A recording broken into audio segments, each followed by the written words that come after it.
محرم الحرام کا مہینہ امت مسلمہ کے لیے ایک عظیم اور صبر آزما تاریخ کا امین ہے۔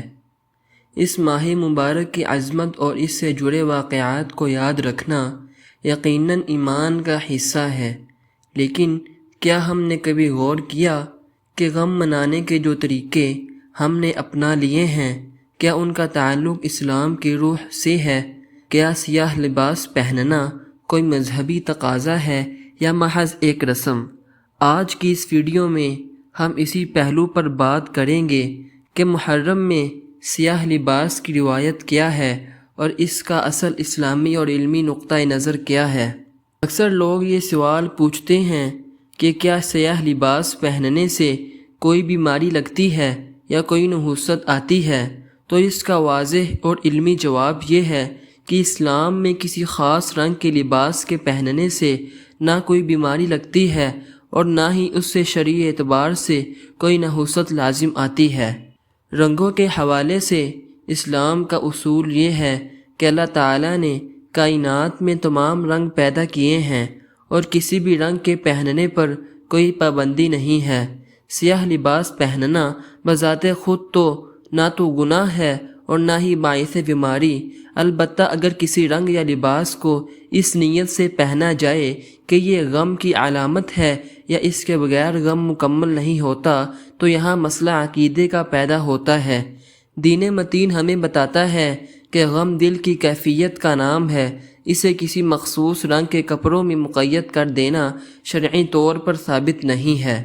علماء کا موقف یہ ہے کہ جب ہم کسی چیز کو اپنی طرف سے دین کا حصہ بنا لیتے ہیں اور اسے ضروری سمجھنے لگتے ہیں تو یہ ایک بدعت کی شکل اختیار کر لیتی ہے۔ سیاہ لباس پہننا ایک عام بات ہے، لیکن اسے محرم کے ساتھ خاص کر کے اسے لازم سمجھنا درست نہیں ہے۔ محرم الحرام ہمیں کیا سکھاتا ہے؟